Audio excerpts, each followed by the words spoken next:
c'est question de stratégie et de volonté politique. On le voit dans d'autres pays. On sait qu'il y a des organisations internationales et que dans ces organisations internationales, il y a des quotas pour les différents pays, y compris le Burundi. Donc, il revient au gouvernement burundais, et notamment au ministère des Affaires étrangères, de préparer des candidats potentiels. Et comment? Il y a plusieurs façons. Pour les postes politiques, c'est même facile, puisque ce sont des postes clés. Mais quand on regarde les candidats qui sont proposés dans ces postes politiques, qui ne savent pas même s'exprimer en français, encore moins en anglais, et qui vont là pour assister, ça donne une mauvaise image déjà du Burundi et du Murundi. Donc, l'on connaît déjà aussi des exemples parlants des ministres qui ne savent pas s'exprimer en français et qui baragouinent. En peu de mots, il y a le système éducatif burundais qui malheureusement ne prépare pas suffisamment les jeunes à ce genre d'exercice, notamment d'être capable de s'exprimer correctement en français et en anglais, qui ne sont pas préparés à être capables de rédiger correctement une lettre de demande d'emploi et à répondre correctement à des questions, notamment dans les préparer à des interviews d'embauche. Deux, l'État burundais qui ne prépare pas des candidats potentiels en leur donnant un poste clé qui est proche du job qu'ils pourraient occuper dans un organisme international.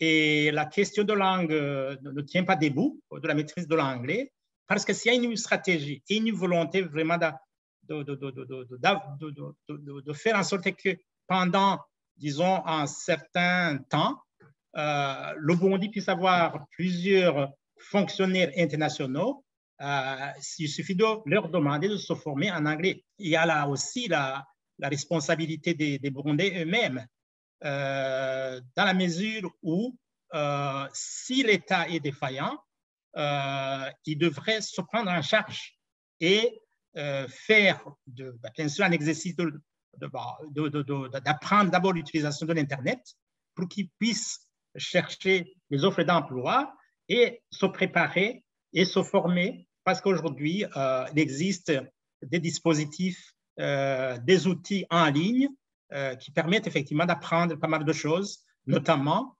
comment rédiger une lettre de demande d'emploi, comment répondre à des questions au cours d'une interview d'embauche. Donc, je dirais que l'État est responsable à 80% et les Burundais à 20%. Je voudrais quand même souligner un élément très important. Ce qui est étonnant, c'est qu'au cours de ces 15 dernières années, il y a eu moins de Burundais qui ont été embauchés dans les organismes internationaux. Par contre, avant l'arrivée du CNDD-FDD au pouvoir, il y avait beaucoup de Burundais qui travaillaient dans les organismes internationaux. Et d'ailleurs, le CNDD-FDD l'a souligné à un certain moment, parce que, il disait que c'était d'une seule ethnie, mais la raison pourquoi il y avait plusieurs avant l'arrivée du CNDD-FDD, et que depuis le CNDD-FDD, là, il y a très peu de Burundais qui sont engagés, c'est parce que tout simplement, c'est ce que je disais tantôt, il y avait une politique, la qualité de la formation était vraiment la meilleure en Afrique, je dirais même.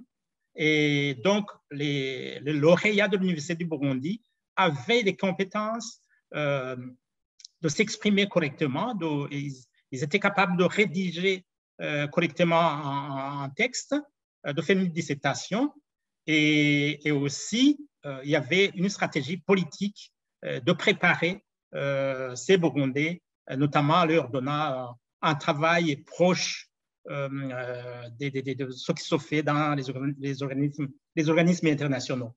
D'où la raison pour laquelle et le seul problème de langue ne se posait pas, parce que le lauréat de l'Université du Burundi avait les capacités de s'exprimer correctement en français et même en anglais, et ils étaient aussi capables de se former pour apprendre correctement l'anglais.